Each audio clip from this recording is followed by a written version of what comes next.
Sou Márcio Chiquito, presidente da Associação São Francisco de Assis para a Proteção aos Animais, e esta é a 7ª videoaula do Programa de Educação Popular da Associação. O tema hoje é agronegócio. O que é agronegócio?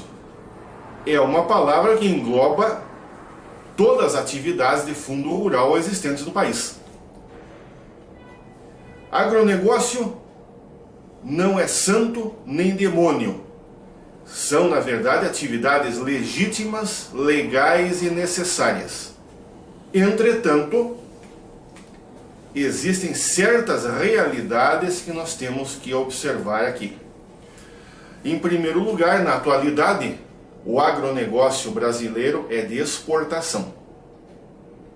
Especialmente, como eu já tenho falado, carne de boi para a Rússia putinista, soja e carne de porco para a China vermelha e frango para os países do Oriente Médio.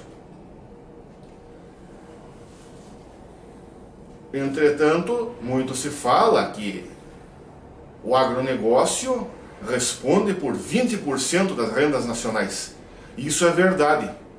Isso é muito bom, por um lado.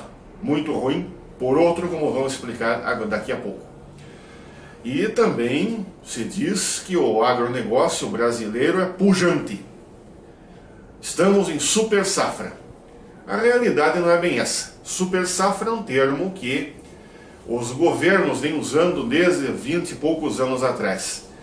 A última super safra que nós tivemos, o Brasil produziu 230 milhões de toneladas de grãos. Estados Unidos produziram 360 milhões de toneladas só de milho. Então você vê que o agronegócio brasileiro não é tão grande como geralmente se divulga. E o agronegócio, na atualidade, está tirando de campo os pequenos produtores. É claro, você pode ler em determinados livros de administração que isso é a modernidade do campo, o tempo do pequeno produtor já passou, toda essa coisa errada. Entretanto, isso é um erro muito grave. Como o agronegócio chegou a essa situação que chegou?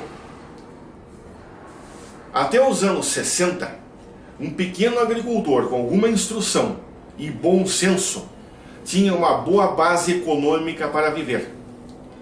Produto agrícola valorizado, carga tributária pequena ou inexistente, possibilidade de vender seus produtos na feira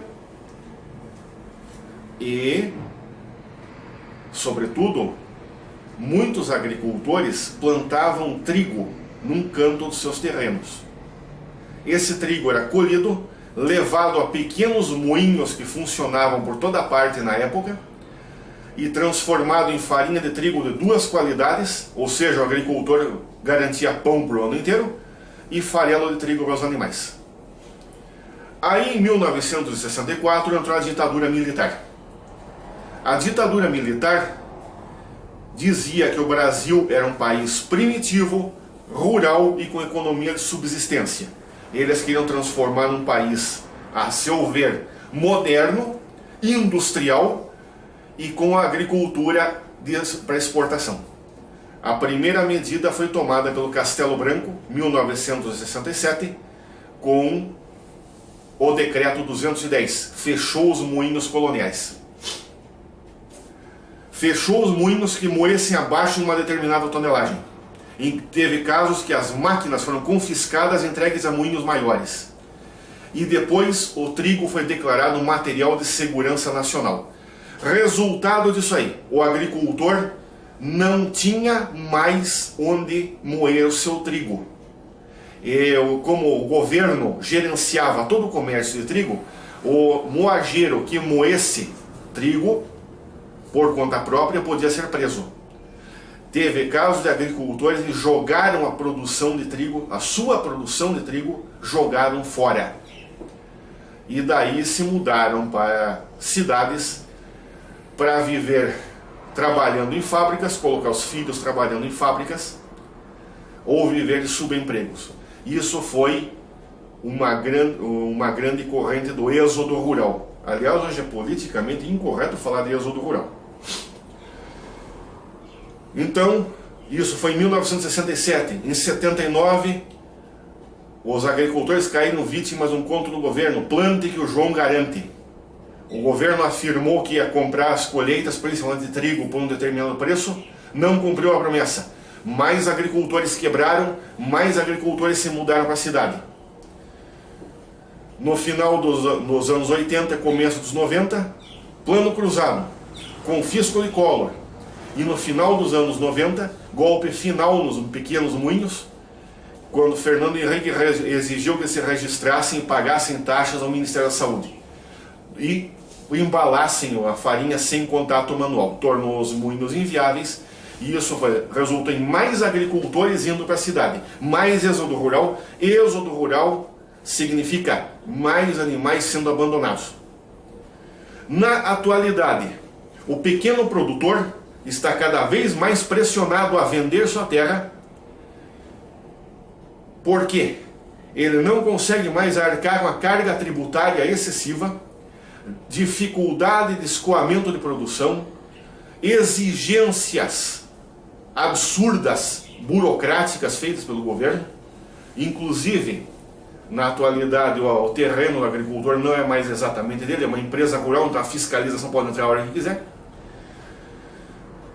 E isto soma-se a ditadura dos atravessadores. O produtor pouco lucra, quem lucra é o atravessador, que compra a produção dele e revende muito mais caro. E a agricultura cada vez mais vai se tornando um negócio de exportação. Eu citei, por exemplo, a Rússia putinista como consumidor de carne brasileira. Veterinários, zootecnistas e engenheiros agrônomos estão indo para a Rússia, do Brasil para a Rússia, para fazer um trabalho de engenharia ambiental lá, que vai capacitar a Rússia a produzir carne, se tornar autossuficiente em produção de carne. Neste ano, o Brasil já teve um problema com a Rússia, em que ela condicionou a importação de carne brasileira à compra de picanha russa e de trigo russo. O Brasil está resistindo pelo medo de trazer pragas agrícolas nesse trigo. A China comunista está comprando grandes quantidades de soja do Brasil. Só que eles estão agora fazendo recuperação de áreas desertificadas. Os chineses fazem uma lama, espalham sobre a área desertificada, deixam passar de um ano para outro, cresce mato, eles roçam, tem uma área agricultável. Isto está nos levando à seguinte situação: pequeno produtor saindo do campo, os filhos deles se desinteressando pelo trabalho agrícola devido a uma educação defeituosa. O sistema atual de agronegócio está aumentando o desmatamento, uso irracional de agrotóxicos, uso irracional de adubos químicos, degradação do solo em consequência desses usos irracionais que citei. Quem quiser, procure terrenos degradados em Balsa Nova, se vai ver de perto. Destruição do habitat dos animais, morte de animais silvestres, abandono maciço de animais domésticos. A hora que os grandes consumidores de produtos brasileiros se tornarem autossuficientes e impuserem ao Brasil a compra de produtos deles, os empresários do agronegócio simplesmente vão mudar de ramo e vão deixar para trás grandes áreas degradadas e ninguém capacitado a cultivá-las. Calculem o tamanho da crise que se avizinha no Brasil. Há soluções? Há soluções. Quem tem que tomar a frente nisso daí são as ONGs. Especialmente desde já, as ONGs têm que começar a pensar em comprar e recuperar áreas degradadas em futuro próximo. Esta é a 7ª videoaula do Programa de Educação Popular da Associação São Francisco de Assis.